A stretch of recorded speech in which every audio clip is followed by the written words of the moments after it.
금리 인상을 11월 24일 날 0.25%를 인상해서 한국의 기준금리가 3.25가 됐습니다. 그런데 미국은 어떻습니까? 현재 4.0입니다. 미국이 12월 달에 0.5를 올려서 4.5%가 된다고 합니다. 그러면 한국은 3.25, 미국은 4.5, 무려 격차가 1.25가 됩니다. 좋은 모습일까요? 나쁜 모습일까요? 좋은 모습이 못 됩니다. 한국이 미국보다 기준금리가 낮다라고 하는 건 외화 유출에 우리가 항상 존재한다라는 겁니다. 괜찮다. 한국의 경제가 펀더멘탈이 탄탄하기 때문에 문제없다라고 얘기하는 놈들 전부 다 거짓말쟁이들입니다. 달러의 가치가 더 높아지면 원화 가치는 상대적으로 낮아집니다. 뭐 수출하는 입장에서는 좋아질지 모르겠지만 상당수의 많은 물건들을 수입해서 한국의 물가를 가져가야 되는 보통의 서민들의 입장에서는 기준금리가 낮은 게 큰 부담일 수 있습니다. 한국은행이 연끌족들의 부담을 덜어주겠다고 금리를 고작 0.25%를 올렸습니다. 실제로는 어때야 됐나요? 실제로는 빅탭 0.5% 인상을 해도 하나도 무리가 아니었다라는 겁니다. 뭐 저러다가 2023년 2월 3월 이쯤 돼가지고 미국이 기준금리 한 2번 올려버리면 0.5%씩 2번 올리면 어떻게 됩니까? 그냥 미국의 기준금리가 그냥 5% 되는 겁니다. 언제? 2023년 1분기에.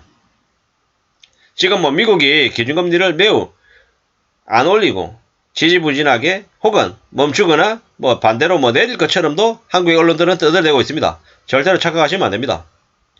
이 그림에 도표해보면 미국은 2022년 1월 달에 0.25에서 지금 11월까지 4.0 그러니까 3.75를 올렸죠. 12월까지 가면 어떻게 됩니까? 4.5가 되기 때문에 2022년 1월부터 12월 사이에 무려 4.25% 금리를 올린 게 됩니다. 0.25에서 4.5까지 올라갔다. 금리가 무려 기준금리 기준에 4배가 오른 겁니다. 4배가. 그리고 2023년이 되면요. 4.5%였던 기준금리는 2023년 연초부터 해서 연말까지 쭉 보면 7%까지 간다고 봐도 거의 맞습니다. 에이 설마 그럴 리 없어. 미국의 경제가 마이너스 안 할 텐데 미국이 그걸 용인하겠냐? 이런 얘기들도 많이 합니다. 근데 미국의 파월 의장 입장에서는 현재 물가 7.7%로 이렇게 찍힌 소비자 물가를 어떤 식으로든 2%대까지 내리게끔 해야 됩니다. 쉬운 일은 아닙니다. 미국의 파월 의장이 기대하는 바는 기준금리를 높게 만들면 사람들이 이자 부담 때문에 어쩔 수 없이 소비를 줄여서 극단적으로 줄어든 소비 때문에 경기는 침체되겠지만 경기 침체와 그 물가 하락을 맞바꾼다라고 생각할 겁니다. 그게 현실입니다. 한국은 벌써 지금 한국은행의 기준금리가 최종이 3.5나 3.75 정도에서 멈출 거다라고 이야기하고 있습니다. 희망사항이죠. 개소리입니다. 개소리. 미국이 기준금리를 멈추고 기준금리 인상을 멈추고 다시 내릴 것처럼 분위기를 만들어 가는데 그건 정권사의 앞잡이들이나 아니면은 가짜 전문가들이 자기들이 바라는 이야기를 계속하는 겁니다. 실제로는 한국의 기준금리가 2023년에 어떻게 되겠습니까? 기준금리 인상회의 한 10번 있다라고 하면 한 번도 빠뜨리지 않고 금리를 계속 올릴 거다라고 보면 맞습니다. 그러면 어떻게 되겠습니까? 그러면 2023년 연말쯤 돼서 한국은행의 기준금리 6%, 미국은 7% 이렇게 보는 게 거의 맞을 겁니다. 그 정도로 간다라고 생각하고 이제 삶을 대비해야 될 겁니다. 연끌한 사람들은 어떻게 되겠습니까? 기준금리 지금 3.25에 연말 시중금리가 최상단이 8%, 9% 얘기하고 있죠. 근데 6% 되면요. 최상단 기준금리 어떻게 됩니까? 15%, 18% 되는 거죠. 평균금리는요. 평균금리 그냥 10% 되는 겁니다. 평균금리가. 에이 설마 그럴 리 없을 거다. 라고 아무도 장담 못한다라는 겁니다. 항상 사람들은 최악의 경우를 기본값으로 산정해놓고 지내야 힘들고 어려운 일이 생겼을 때 그 일에 대응할 수 있다라는 겁니다. 그렇게 생각하면서 지내야 됩니다. 삶이 얼마나 무서운지, 살아가는 게 얼마나 만만하지 않은지를 염두에 둬야 된다는 거죠. 아무도 그냥 별일 없는 것처럼 이야기할 수 없습니다. 지금 대한민국의 언론은, 그리고 대한민국의 정부는 지금 별일 없는 것처럼, 큰 문제가 없는 것처럼 눈과 귀를 막고 있습니다. 사람들의 눈과 귀를 막고 있죠. 지금의 경기는 최악입니다. 최악면. 사람들의 부담이 점점 더 커지고 언론에서 난리치는 것보다 실제 현실은 더 참혹합니다. 더 비참합니다. 그걸 잊지 말아야 됩니다. 그래야지 삶을 견딜 수 있다는 거죠. 앞으로 이 혹독한 불황, 경제 충격은 최소 5년 이상이다라고 봐야 됩니다. 집값이 많이 떨어진다라고 전망합니다.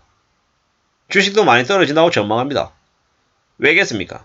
사람들이 그러한 주식이나 부동산 같은 자산시장에 지난 21년, 2020년 부자가 된 것처럼 흥청망청거리면서 대거 몰려들었습니다.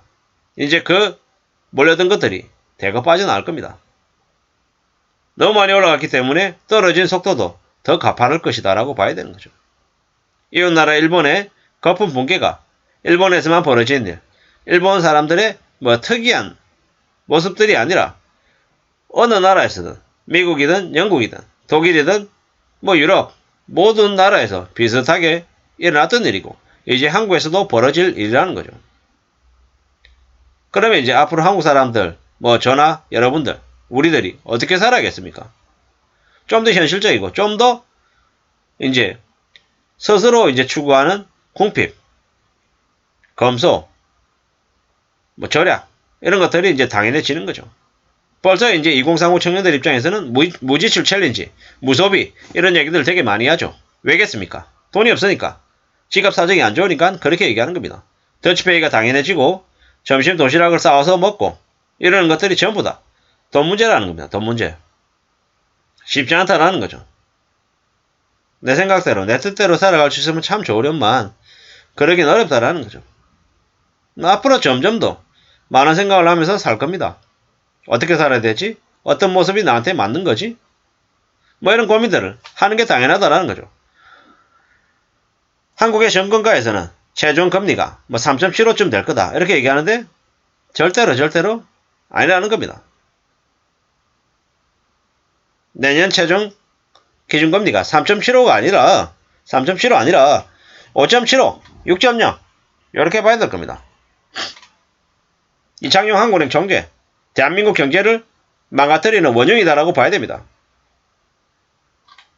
정치적인 유불리를 따지고 눈치를 보는 대한민국 한국은행 총재, 그가 대한민국의 경제를 물가를 이렇게 망치고 있다라고 봐도 하나도 무리가 아니다라는 겁니다. 앞으로 금리 속도 조절에 대한 기대감이 높다. 하지만 그 기준금리 인상이 방향이 바뀔 거다라고 하는 건 개소리다라고 봐야 됩니다. 절대로 쉽게 믿어서는 안 되겠습니다. 이상입니다.